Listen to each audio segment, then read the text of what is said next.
welcome to Mind Shifters Radio. I'm Tim Hayes. I'm your host for the first hour. And today is Wednesday, February 19th, 2025. As always, we're grateful to everyone who's joining us here today, whether you're listening live or through the archives, as we spend another couple of hours teaching and supporting people in using some of the most powerful, effective, efficient, and accessible tools I've ever encountered. These tools are available absolutely free through the tireless efforts of Dr. Michael and Jeanie Ryce on the website at whyagain.org.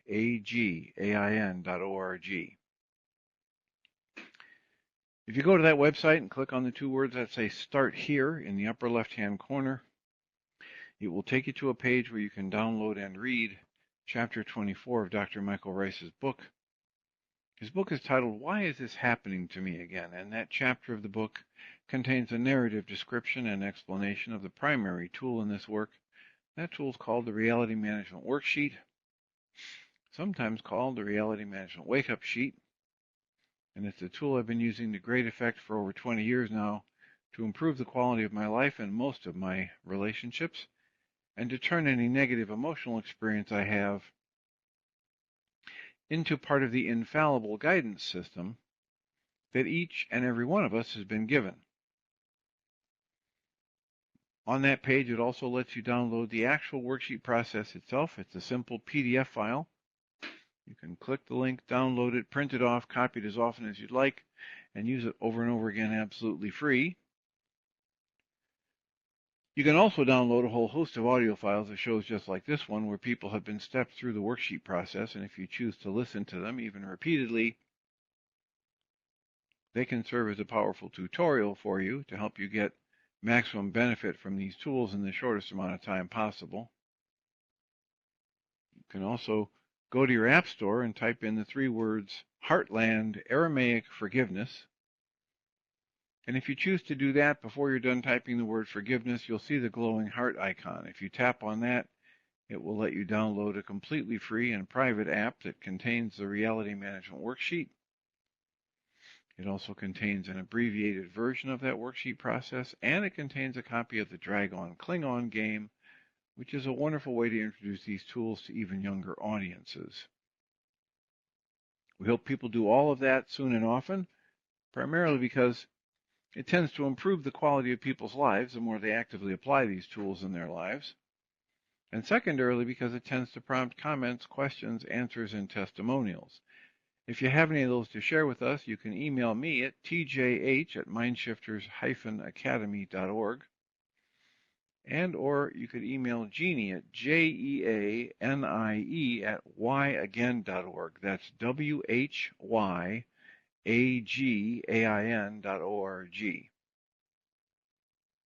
And if we get a comment or a question from you through an email, we'll address it on the internet show, and then as time allows, send you a notification about what day and time that occurred, so you can listen back to the archive for your feedback or input. And if you're listening through live.needle.com/mindshiftersradio, we're glad you're here. We're glad you're listening.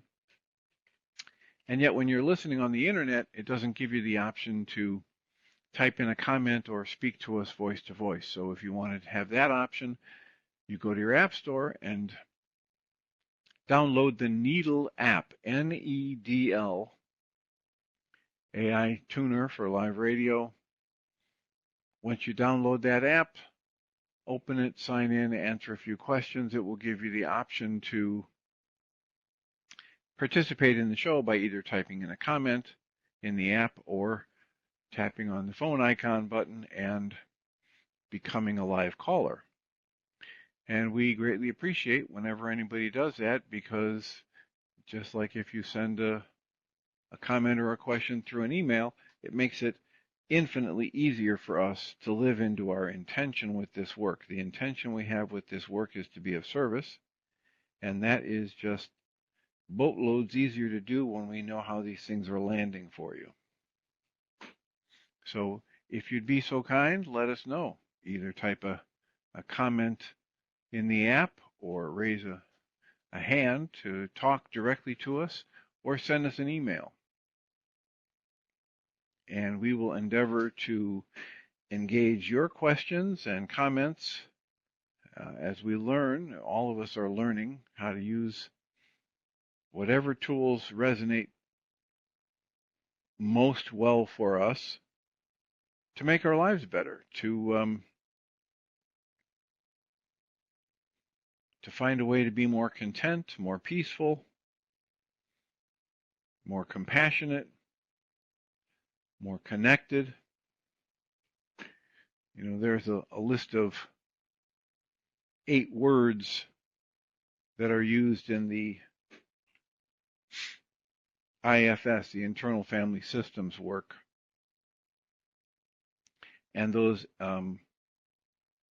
8 words all begin with the letter C.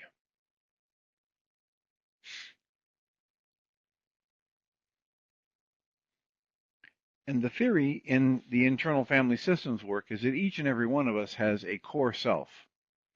Each and every one of us has a true seed of wisdom that we can tap into. And these 8 words are representative of energy, of a flavor of energy, that when we're coming from one of these flavors of energy, we can know we're coming from that true core self. And if it's anything else, if it's any kind of a negative emotion or frame of reference for my mind, the idea is that's a part of me, a wounded part of me, or a part that's trying to solve a problem from the past. But the 8 C words are compassion, curiosity, clarity, creativity,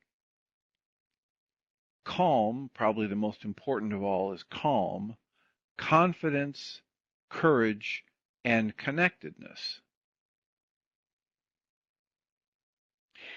And one of the ways to talk about what we're doing on this internet show and in the support groups that we do on Tuesdays and Thursday night is to help ourselves and to help others move their energies in their lives, move the use of their mind energy to the place where they're coming from those 8 C word energies more and more often all throughout the day. Because if I'm coming from calm, creative, connected, compassionate spaces in my thought, I will probably prefer the results I get compared to when I'm coming from an anger or a hurt or a frustration or a sense of indignation, righteous or otherwise. And if that makes sense to you, and or if it doesn't make sense to you and you've got questions for us, let us know. Because everything we do on this internet show and in the support groups is specifically designed to help each and every one of us be more content with our experience of life, be more joyful in our experience of life, be able to become aware of and then consciously directly connect more with what all these great teachings tell us is our true nature, is our core self, and that is this energy of creation expressing in form that some call love, and this is that one mind higher wisdom that some would call light or love or God or higher consciousness. And all these teachings tell us that every one of us has within us the ability to connect to that source of inner wisdom. I haven't said it for a while, so I'll repeat what one of my favorite ways that Guy Finley talks about it. He says, the Creator didn't put you in a place where you have to go hiking off in some mountainous region in cold, desolate temperatures, searching for a guru who, if you do everything they tell you to do, will offer you little tidbits of wisdom. Guy Finley says, the Creator puts you in a world where your instant, constant, permanent connection to the wisdom that can teach you everything you need to know in life will never abandon you if you just ask it to. Ask to be taught. Ask to be taught by life. Ask to be taught by love, by God. It doesn't matter what you call it. Anything that is big enough to give you the overview perspective, the 30,000-foot perspective of life, is not caught up in petty, human egoic thoughts about respect or disrespect. Is not worried about what name it might be used to call on it. It just wants to be of assistance to you. It just wants you to be conscious of your connection to it. And anything we can do to assist you in understanding that or working more directly with that with these tools, like the Reality Management Worksheet, which is the core tool in this work, or a tool I was mentioning just yesterday, the 3 Early Memories of Conflict, or a tool like the Mind Goal Management Worksheet. These and others are available absolutely free at whyagain.org. And I should mention it again, I haven't mentioned it in a while, but 5 or 6 years ago I created a website to try and help drive more traffic to Michael Ryce's website. And that website is called mindshiftersacademy.org. And on the mindshiftersacademy.org, if you go to the educational materials page, you can get the first 4 or 5 links there are all related to the shorter, simplified, what I call the mental short version of the Reality Management Worksheet, which is how I introduce people to that particular tool in my private practice, in my psychology practice. It's simple, it's direct, it's designed to be able to be done in your mind, on the fly, and it was developed in response to a need that had come up from people that were attending their support group for years, and one person in particular who she worked in a place where there was frequent need for her to use the worksheet process, and the need was so great that she didn't have time. Every time she would get triggered to an upset, it wouldn't be possible for her to escape into a closet to do a worksheet because she was working with people that needed her direct attention.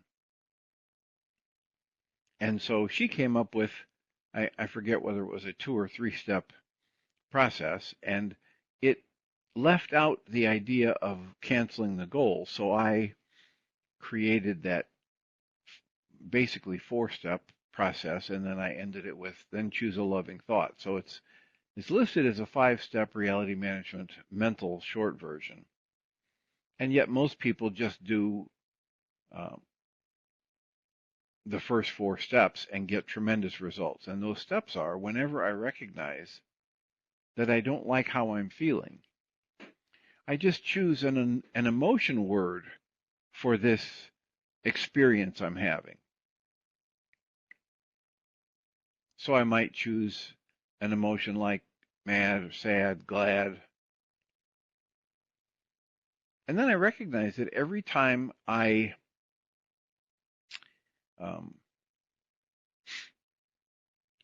choose,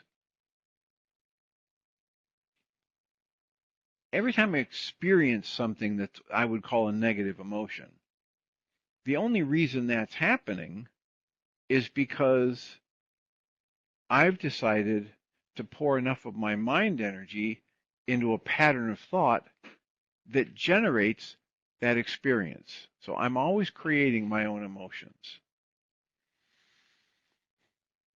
So the second step is I ask myself, what thought am I using to create this negative emotion? So let's say I have the emotion of anger come up in me. And I recognize I don't like how I'm feeling, and so I ask myself, what is this? And I'm angry. And then I take a breath and I calm myself just a little, and then I say, okay, what thought am I using to generate my anger? And I realize, well, I'm generating anger because I'm sitting here thinking, this person who's standing in front of me has no right to disrespect me. And the more I think that they're being disrespectful and they've got no right to disrespect me, the more I feel the anger. So now I know I'm on track. Now I've got a thought that when I pour mind energy into it, it generates a more intense emotion of anger. So then I take another calming breath and I center myself and I recognize that every time I find a negative thought or a thought that when I pour my mind energy into it, it generates an uncomfortable emotion, that thought is going to contain a goal that's not getting met. So I breathe and I soften and I think about, okay, what's the goal that's contained in my thought? This person has no right to disrespect me. Well, the goal, if I stay very close to the thought, the goal is I want this person to respect me. And now I breathe and I soften.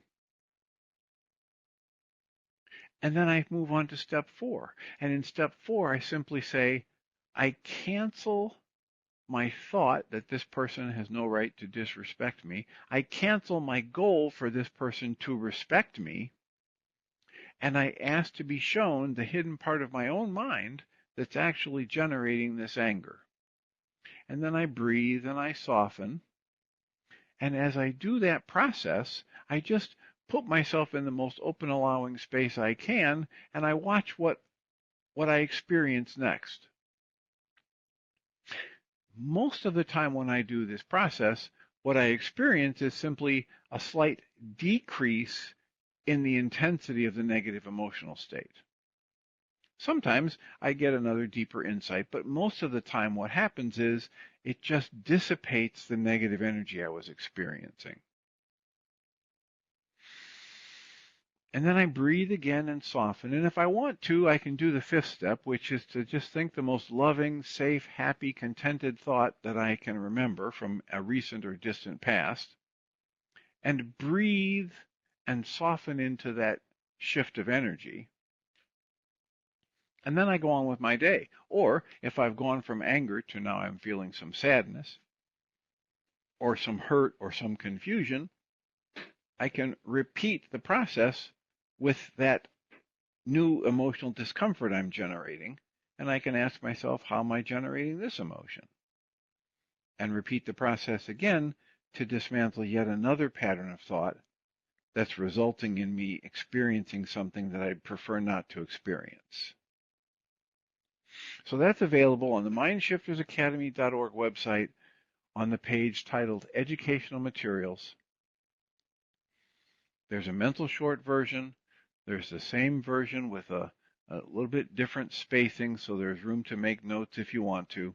And then there's the PDF file of the forgiveness pattern, which is this pattern of thoughts that I have labeled the forgiveness pattern. And it's available as a PDF, and it's also available as an audio file. So if you have a little bit more time and you have your phone or your laptop with you and you want to go there and do the first 4 steps of the process, then you can just hit play and you'll have my voice reciting the forgiveness pattern, and you can turn it into a little bit more of a meditative process. And the forgiveness pattern sounds like this. I cancel my need to be right. I cancel my need for anyone or anything to change, including myself. I specifically cancel my goal in this worksheet, in this current situation. I put my conscious logical mind on the shelf for now, and I ask to be shown the hidden part of my own mind that's actually creating this upset. And then I just breathe and soften and put myself in the most open, allowing space I can manage, and I trust that any thought that comes into my mind, any physical sensation, any emotion, any thought pattern, any memory, is going to be perfectly okay for me to see. It's safe for me to see. It's all old stuff. It can't hurt me any more than it already has. And I can set myself into this more open, relaxed space and just watch what comes up. And just trust that anything that comes into my awareness in that process is going to be part of what I need to see to begin to heal and move forward.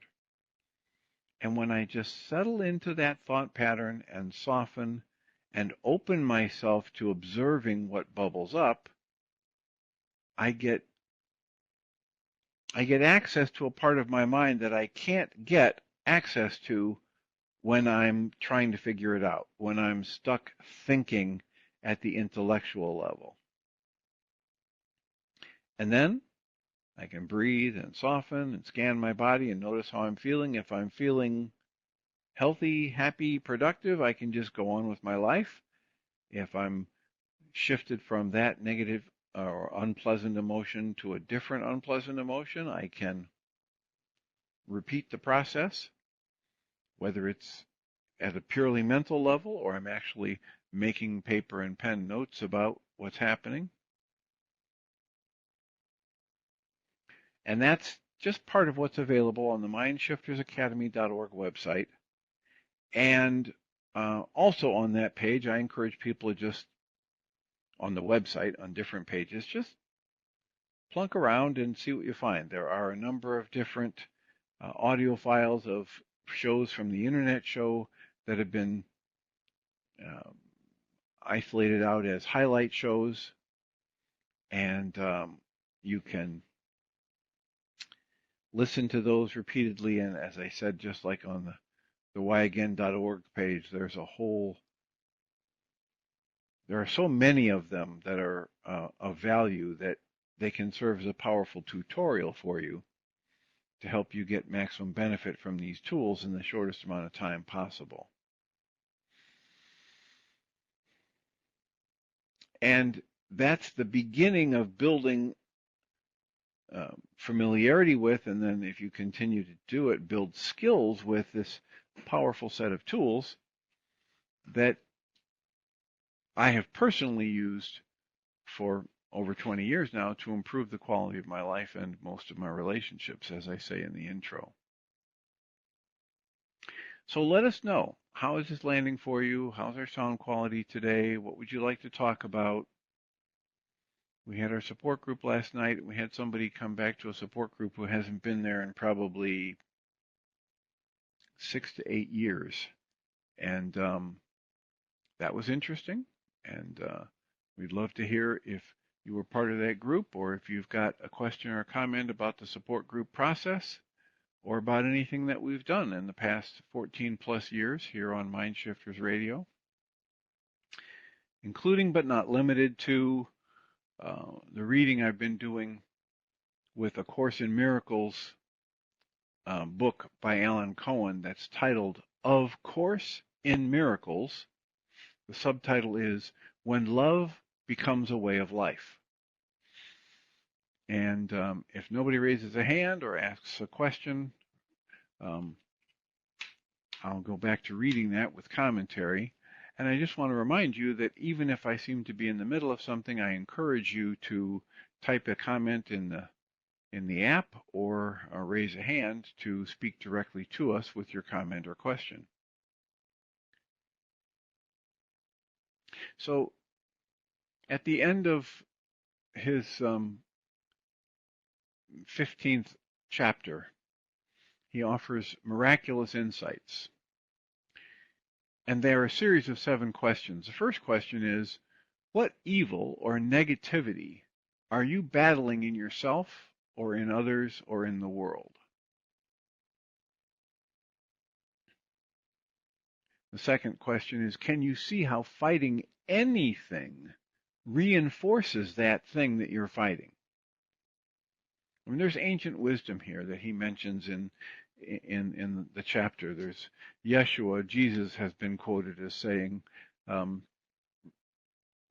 resist not evil. And Guy Finley modernizes that with his statement, don't oppose what opposes you. A more uh, flippant statement of the same idea was posted in an office I used to work at years ago, and it said, never argue with an idiot. People watching won't be able to tell who's who. So the idea is, if you're in a tug of war with somebody and you're not getting anywhere, they're not seeing your point of view, you're not seeing theirs, just put the rope down. You don't have to win. As a matter of fact, there's ancient wisdom that reminds us you can either be right or happy. Choose wisely. So his second question is, can you see how fighting anything gives it more power, reinforces whatever it is you're fighting? The third question is, how might you come to genuine peace by releasing your resistance to whatever it is you're resisting and gently rising above it? How might you come to genuine peace by releasing resistance and gently rising? The fourth question is, what permission are you seeking from the outer world before being willing to do something that you would like to do? The fifth question is, who do you think you need permission from? The sixth question is, can you give yourself the permission that you were seeking from others? And the seventh question is, how would you be living your life differently if you gave up any sense of struggle and allowed your actions to flow from ease and joy? And I would add to that that the only way you can allow your actions to flow from ease and joy is to keep your energy focused on things that you actually have control over. This kind of dovetails with the Reality Management Worksheet. It dovetails with my 10 bottom line observations that I give to patients in an early session. It dovetails with the power struggle model that understands that anytime I have more of my energy focused on things I cannot control and less of my energy focused on things that I can control, I'm either in a power struggle or I'm vulnerable to one. I might be in one of those situations in life where people are willing to pretend with me that I have the ability to control them and what they're doing. Maybe. And for a short period of time, we might dance along happily in that. But eventually, they're going to decide not to do what I want them to do. And if I'm living in the illusion that I was controlling them or making them do something they didn't want to do, I'm going to be really upset. I'm going to generate a lot of upset when all of a sudden it doesn't work.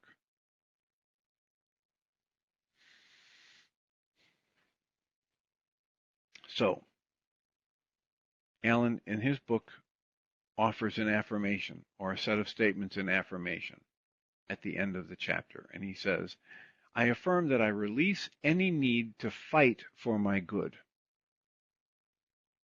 I make the statement that a benevolent universe generously provides all that I need. I give myself permission to have and to do the things that bring me true joy. And I can flow with life as I am blessed as a child of the Creator. So, think about it. Let me know, how's this coming across? Does it make sense? Are you one of those people who has been so trained and conditioned into fighting for what you think is right that it doesn't make any sense whatsoever to give up resisting or to put down the rope in a tug of war? We'd be happy to hear from you and discuss that.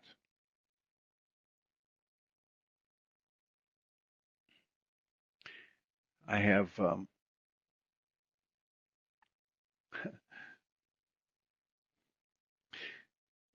Somebody in the chat room says, the facts don't need to be your reality. Kind of goes along with a tongue-in-cheek but very true statement that I came up with years ago that said, an excuse doesn't have to be valid in order for me to use it. Right? If I don't want to loan you my axe, I could say, oh no, I can't loan you my axe today, I'm making soup. And if you're turning around to walk away and it all of a sudden doesn't make any sense to you that I can't loan you my axe today because I'm making soup, and you turn around and ask me, wait a minute, what does your making soup have to do with me borrowing your axe? I would simply say, well, nothing, but if I don't want to loan you my axe, one excuse is as good as another. So an excuse doesn't have to be valid for me to use it. Most of us are using excuses instead of focusing our attention on things that we have control over to get the results we hope to have. So moving on in Of Course in Miracles, the 16th lesson is titled Closer to Morning, M-O-R-N-I-N-G, Than You Know. And Alan writes, while I was in college, my girlfriend and I flew to Puerto Rico to attend a rock festival. We camped on the beach with thousands of stoned partiers, and we cavorted naked under the full moon. We were under no laws but God's, and this was long before A Course of Miracles told us that this was so. One night, after my girlfriend fell asleep in our tent, I did something incredibly stupid. I walked along the beach, held out my hand, and accepted all kinds of drugs and liquor from people I didn't know. And then I threw it all down my throat. It was not long before I tailspinned into a paranoid hallucination. I believed that some local guys who had been hanging out around the festival had done horrible things to my girlfriend, and they were on their way to hurt me. This bad trip sucked me into a night of the deepest and darkest hell I had ever known. I was sure I would never see the light of day again. Now, you can imagine my relief when hours later I found myself sitting on a dock watching the sun rising over the ocean. The effects of the drugs had worn off, none of what I feared had happened, and I reclaimed my sanity. Alan writes, I will never forget watching the first rays of light touching the sky and realizing, oh, this was all just a very bad dream. Years later, I opened A Course in Miracles to lesson 169, and I read the following, quote, by grace I live, by grace I am released, close quotes. And then I realized that my angels were on the job that night. In the Course in Miracles, Jesus assures us that we will wake up from the nightmares that have been ravaging our lives, and we will emerge unscathed. Then he quotes from the workbook in the Course in Miracles where it says, quote, the end of dreams is promised me because God's Son is not abandoned by his love, capital L, love, close quotes. He then puts another quote from the workbook where it says, we do not walk alone. God's angels hover near and all about. His love surrounds you, and of this be sure, that I will never leave you comfortless. Alan writes, sometimes we have to go through a dark night of the soul to get to the light. Every time I hear this dark night of the soul phrase these days, since going through the Way of Mastery as many times as I have, I like to share the Way of Mastery perspective on that phrase, the dark night of the soul.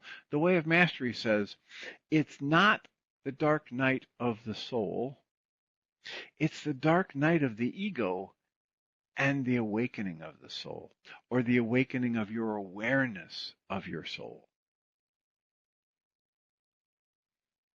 The soul doesn't have dark nights. The ego goes through ups and downs and hells and bliss states, and the ego is like a ping pong ball in a blender.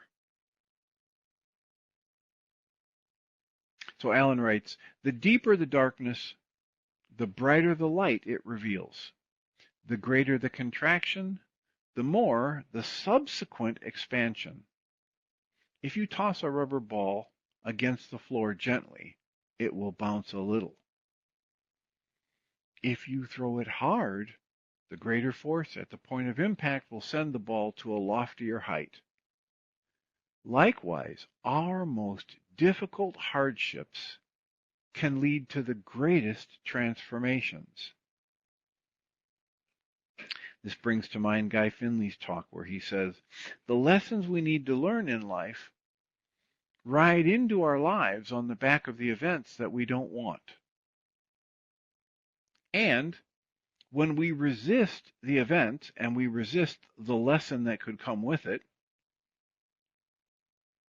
resistance is the lesson stealer. So we don't get to learn a lesson if we're busy fighting and resisting and labeling this event that's happening in my life as bad or wrong or stupid. And then he goes on to say that the importance of the lesson for me that's riding in on the back of whatever event I don't want, the importance of that lesson is directly proportional to how much I do not want the lesson.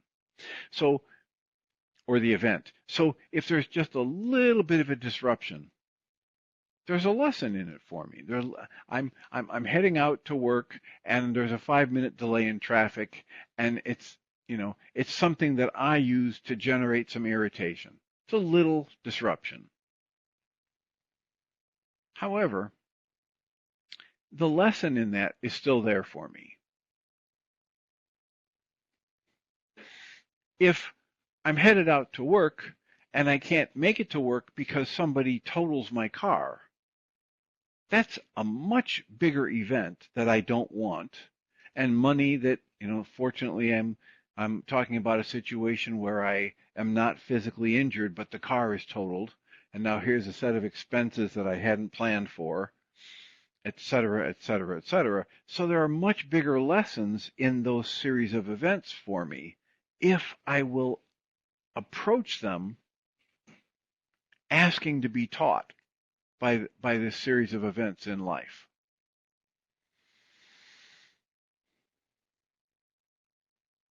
So Alan goes on and writes, we might curse hard times as we move through them. However, if we're wise, we look back later on them and realize they helped us grow. And if we're truly wise, we thank these lessons. We thank these life events. He says, every miracle begins with a problem and ends with a blessing. And then he writes, by the time Star Daly was 19 years old, he had committed so many bank robberies that he was sentenced to many years of imprisonment. In jail, he was a constant troublemaker, defying the guards and inciting riots. Before long, he was locked in solitary confinement, hanging from his wrists all day and sleeping on a cement floor at night. When the guards came to deliver his meals, he spat in their faces. The depth to which this soul had sunk was unspeakable. And then an extraordinary event occurred. As Daly was near death due to his horrendous conditions and malnourishment, Jesus Christ appeared to him and permeated him with unconditional love. The quote is, I could feel evil draining out of my body, close quotes. This is what Daly recounted later. After that experience, he was a changed man. He became a model prisoner. He studied and taught the Bible and wrote 2 inspiring books, one titled Release and the other titled Love, can open prison doors. Alan writes, when light often follows darkness, while light often follows darkness, light already exists behind the curtain of evil. When American troops liberated a Nazi concentration camp at the end of World War II, they found most prisoners emaciated, sick, and near death. And yet, amidst this demoralized group, they encountered one man who looked robust, healthy, and happy. They asked, "Are you a recent arrival here?" He replied, "No, I've been here the whole time," he answered. Even in the midst of horrific conditions, this man found a way to retain his well-being. I find this a striking inspiration that we, whose daily challenges are far lighter, we could use this to recognize that we can rise above the fray and choose well-being. Let our gratitude unto our teacher fill our hearts, as we are free to choose our joy instead of pain. We are free to choose our holiness in place of sin. We are free to choose the peace of the Creator instead of conflict, and the light of heaven for the darkness of the world. And that's a longer quote from the workbook,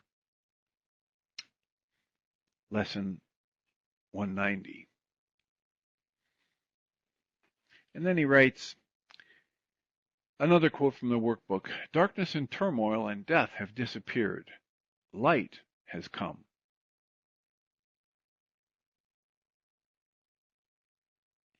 So, we have plenty of time for comments, questions, answers, testimonials, soliloquies. I'm going to take a breath, take a sip of water, and ask, how is this landing? How is our sound quality? How is the lesson about your ego is the only thing that goes through threat and the dark night of the soul? How's that landing?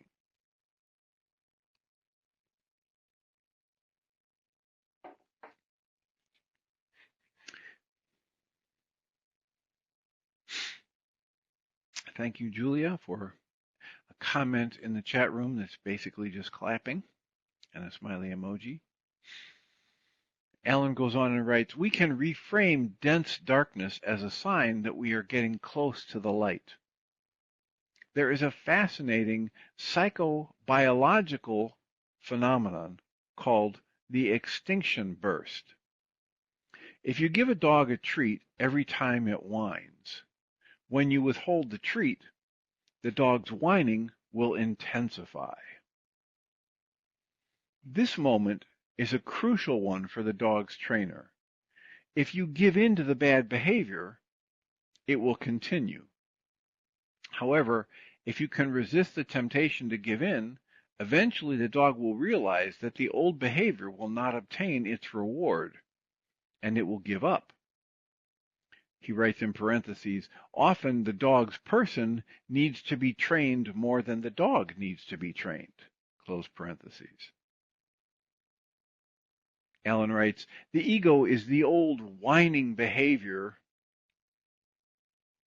that at one time received payoffs for being upset, for complaining, and for warfare. If you bring in lessons like A Course in Miracles, you get encouraged to reach for a higher reward. At this point, the old ego behaviors or habits rear up and they make a huge stink. If we give in, the ego wins and the pattern gets strengthened and continues. If we refuse to give in, the ego will eventually subside and we will rise to higher ground. Then he quotes from the text of the Course in Miracles, quote, forget not now the misery you really found, and do not breathe life into your failing ego. So remember that following the ego leads to misery. There's no lasting solace or comfort from the ego. It's always going to want more. It's always going to be demanding more of its kinds of rewards. Alan writes, regarding ego flare-ups as extinction bursts gives us the leverage to move past them. Psychic tantrums are a sign that you're making progress.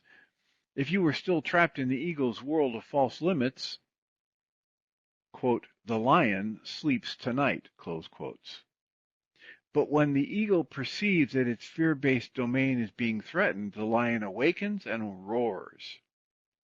Fundamentalists say, quote, the more precious you are to God, the more precious you are to the devil, close quotes.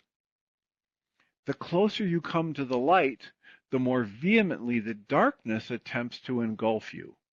In truth, the darkness has no volition, no power, and no absolute reality.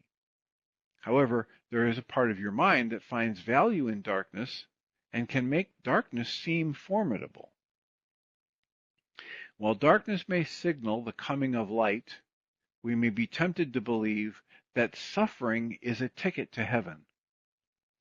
The quote, no pain, no gain, close quotes, is a popular maxim cited by religious teachers and athletic coaches. And yet, A Course in Miracles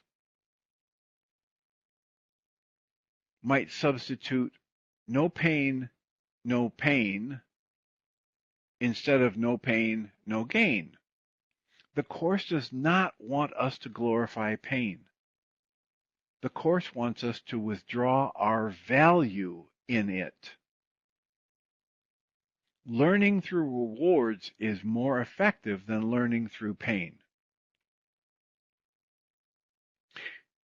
Pain is an ego illusion and can never induce more than a temporary effect.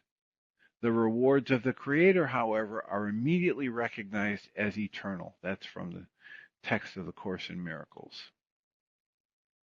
In the text section titled, quote, the message of the crucifixion, close quotes, Jesus asks us to drop the old rugged cross and not repeat the trials that he has endured. He explains that his experience on the cross was an extreme teaching in forgiveness. If he could forgive the brutal treatment he received, then we can certainly forgive in far less trying circumstances. Over and over and over again, Jesus calls us to withdraw our consciousness from the world of sorrow and establish our mind in peace. The idea of self-mutilation and glorifying suffering do not befit our identity as divine beings. We are asked to release the resistance and gently rise above. Pain and suffering, conflict, warring, etc. And then from the workbook 101 it says, quote, God's will for me is perfect happiness, close quotes. Alan writes, we may also be prone to believe that the longer we suffer, the greater the reward we would find when the light, that we so unnecessarily prolong our suffering. This need not be, says the textbook from A Course in Miracles. We do not need to suffer. And then Alan writes, imagine two rooms. One has been dark for 10 years and the other has been dark for 10 minutes. When you switch on the light in both rooms, which room gets illuminated faster? And the answer is both rooms become illuminated immediately. It does not matter how long the room has been dark or how deep the darkness has been. The moment light comes to it, both rooms are equally filled with light. And then he quotes from the textbook 13. It says, quote, love waits on welcome, not on time. And the real world is but your welcome of what always was, close quotes. Now, they're using the phrase real world here, and as Michael Ryce talks about so well in his discussion on what is the world, the Course in Miracles tries to get us to understand that the world that we create through our sense of perception and judgment is not the true world. It's not the actual world. And so Michael Ryce likes to use the word reality for the sense of the world that we create with our judgments and perceptions, and actuality for the world that exists without judgment, without perception. The Creator's world is what they're referring to here. Love waits on your welcome. Love is not waiting for a certain time. And the actual world is there. It is that which will welcome you and what always was. It always is, it always was, it always will be. Your dream of separation, your judgments, the perceptions you create about things being less than perfect or less than they should be, that's the false world that they're talking about in the Course in Miracles. And Michael Ryce likes to differentiate between the two by calling one reality, and each of us creates our own reality, and the other, the actual world, actuality. So then Alan writes, just as it doesn't matter how long a room has been dark, when you turn the light on in the room, it instantly gets light. Neither does it matter how long you've been sick, broken, depressed, or in a dysfunctional relationship. Being ill for 10 years does not mean that you require 10 years to heal. You can heal in a moment. The Apostle Paul said, quote, in a moment, in the twinkling of an eye, we shall be changed, close quotes. That's from Corinthians 15:52. Alan writes, many people have instantaneous, spontaneous remissions. Supposedly at death's door, they have a shift in consciousness that restores them to full health. Doctors may cite a prognosis of a long recovery period or no recovery at all. But, as the Course in Miracles says in the workbook lesson 76, I am under no laws but God's. Alan writes, doctors make predictions on the basis of their personal experiences and statistics. Yet, personal experiences are based on personal belief systems, which a son of God is not required to share. Statistics apply to masses of people, not individuals. If you participate in the consciousness of the masses, you will have that same experience. The Son of the Creator is not subject to mass beliefs. You are subject only to the grace of the Creator, which is freely and eternally given. He writes, the journey from darkness to light is not one of time. It is not one of distance or action. The journey from darkness to light is a shift in perception. Waiting is a state of mind that generates more waiting. Finding generates more finding. He quotes the workbook here where it says, time is the great illusion. Heaven is past or it's in the future. Yet this cannot be. If it is where God wills his Son to be, how could the will of God be in the past or yet not to happen? What the Creator wills for you is now.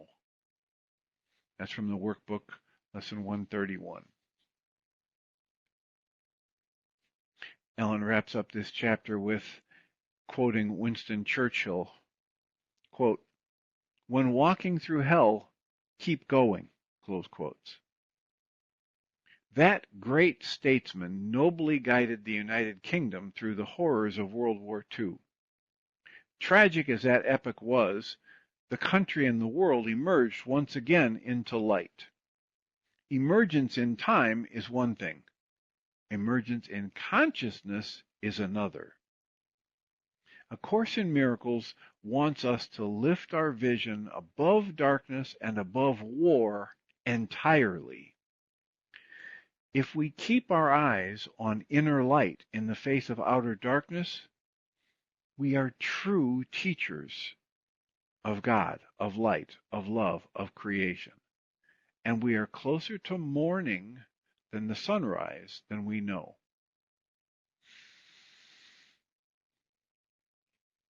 So that's all the reading I'm going to do for today. It would be racing a little bit to get in his miraculous insights and his affirmations, so I'll leave that until tomorrow. I thank you all for listening and being here. I will remind us all that we come from love. We're made of the stuff that we call love. We actually are love, and everything else is false. I will remind us that there will be a support group again tomorrow night, and all the information you would need to be able to join us absolutely free is available on the mindshiftersacademy.org website. And I'll remind you that you'll have to let the app go get turned off and then turn back on and load it up again for Michael and Jeannie's show.